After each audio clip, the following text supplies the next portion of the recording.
Hello, this is Father Paul, and I'm glad we're taking this journey together to read the Bible in a year.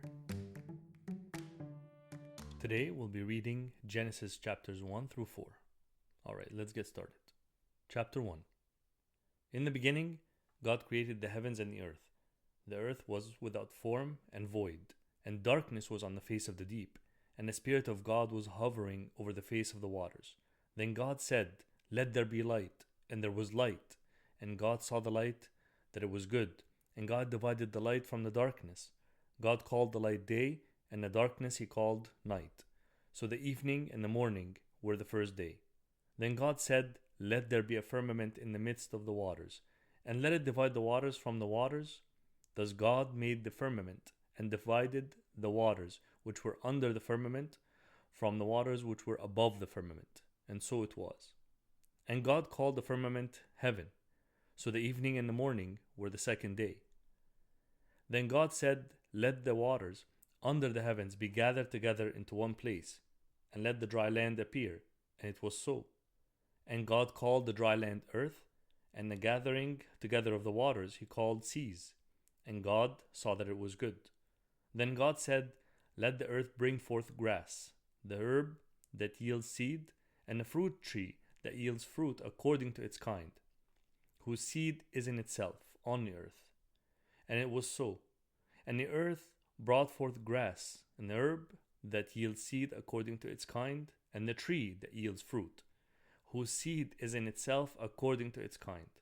And God saw that it was good. So the evening and the morning were the third day. Then God said, "Let the earth bring forth the living creature according to its kind, cattle and creeping thing and beast of the earth, each according to its kind." And it was so. And God made the beast of the earth according to its kind, cattle according to its kind, and everything that creeps on the earth according to its kind. And God saw that it was good. Then God said, "Let us make man in our image, according to our likeness.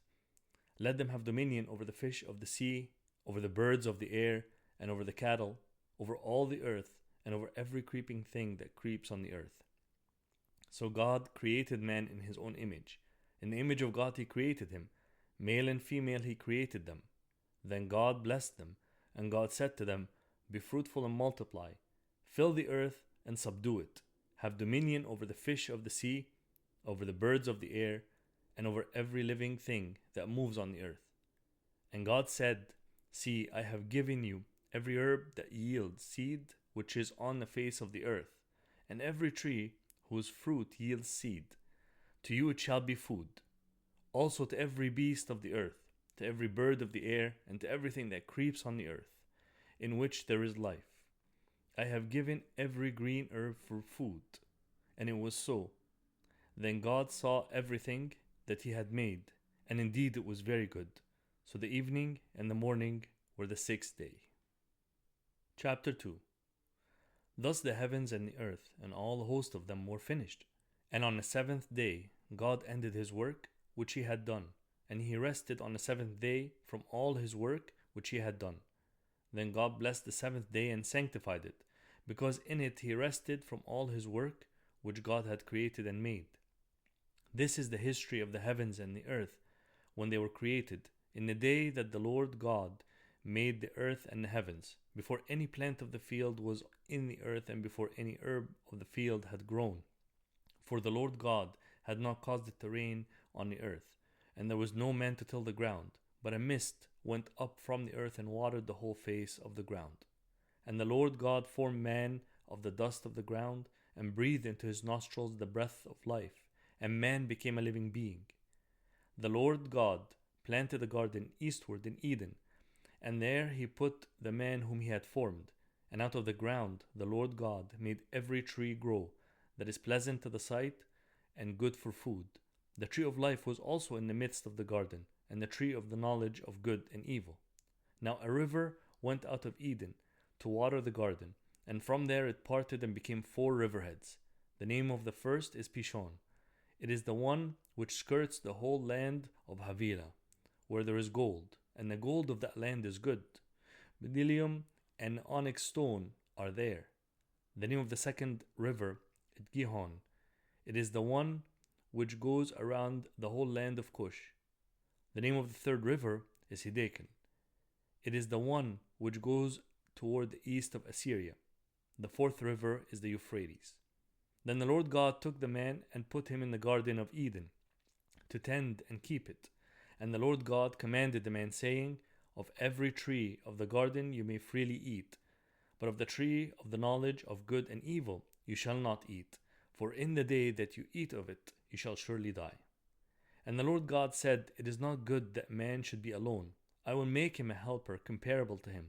Out of the ground the Lord God formed every beast of the field and every bird of the air, and brought them to Adam to see what he would call them.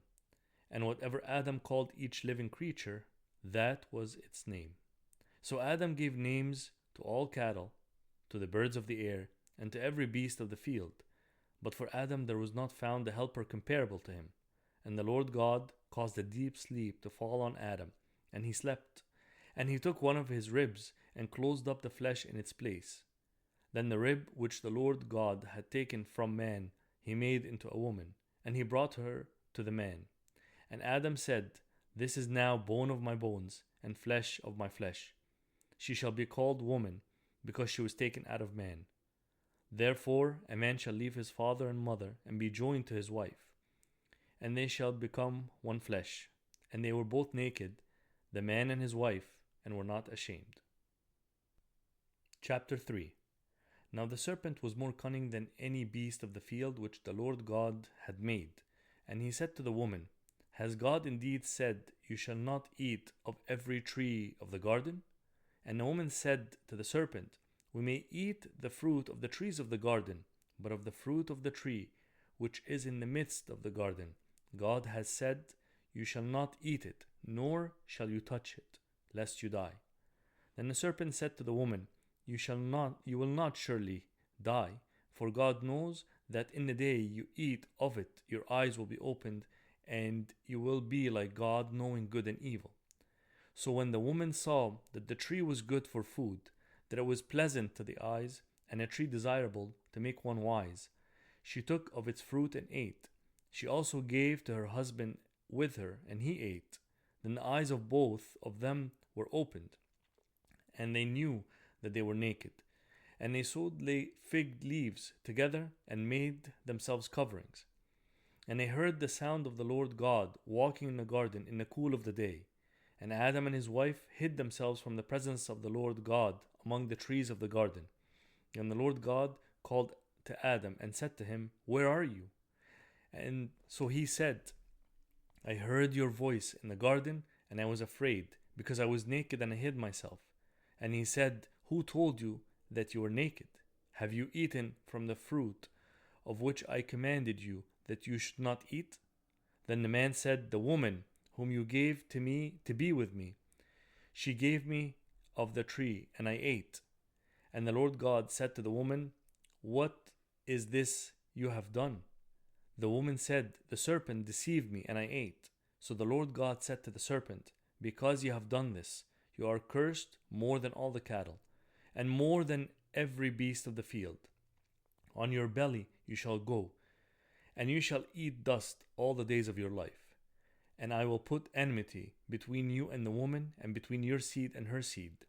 He shall bruise your head, and you shall bruise his heel. To the woman he said, I will greatly multiply your sorrow and your conception. In pain you shall bring forth children. Your desire shall be for your husband, and he shall rule over you. Then to Adam he said, Because you have heeded the voice of your wife, and have eaten from the fruit of which I commanded you, saying, You shall not eat of it. Cursed is the ground for your sake. In toil you shall eat of it all the days of your life. Both thorns and thistles it shall bring forth for you. And you shall eat the herb of the field. In the sweat of your face you shall eat bread, till you return to the ground, for out of it you were taken. For dust you are, and to dust you shall return. And Adam called his wife's name Eve, because she was the mother of all living. Also for Adam and his wife the Lord God made tunics of skin and clothed them. Then the Lord God said, Behold, the man has become like one of us, to know good and evil. And now, lest he put out his hand and take also of the tree of life, and eat and live forever.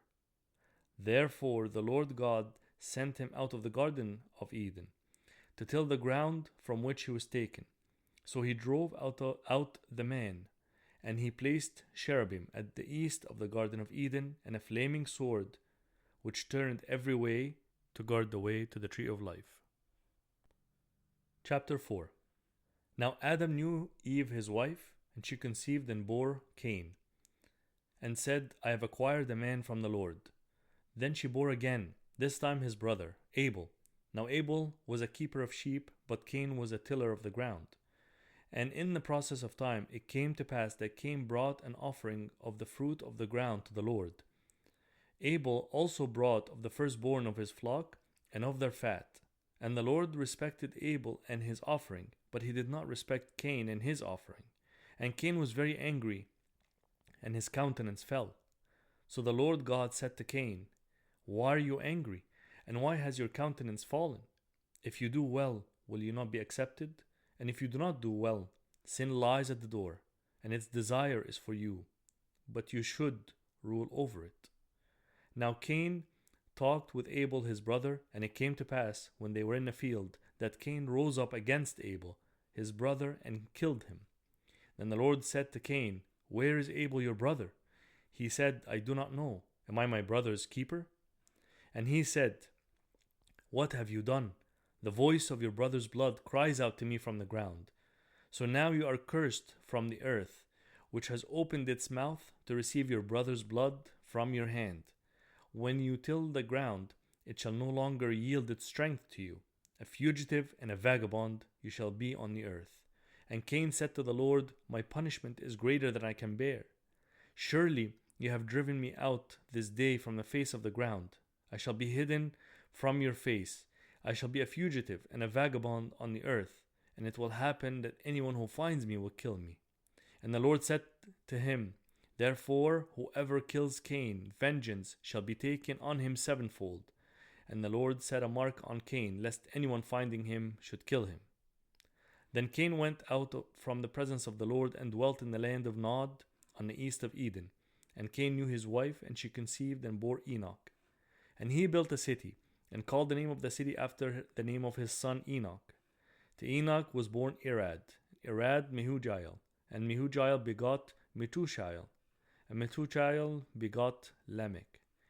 Then Lamech took for himself 2 wives. The name of one was Ada, and the name of the second was Zillah. And Ada bore Jabal. He was the father of those who dwell in tents and have livestock.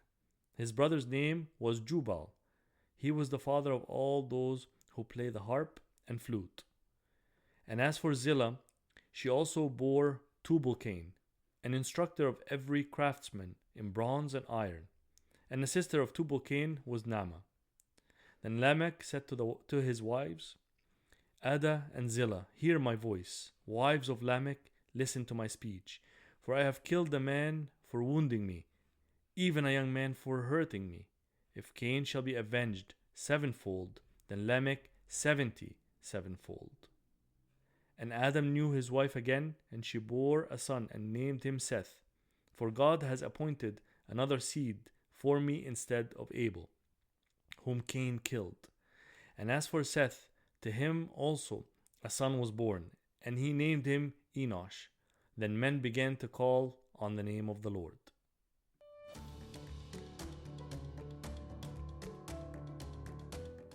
I hope you enjoyed today's reading as much as I did, and I look forward to seeing you again tomorrow to continue on our journey. God bless you and have a great day.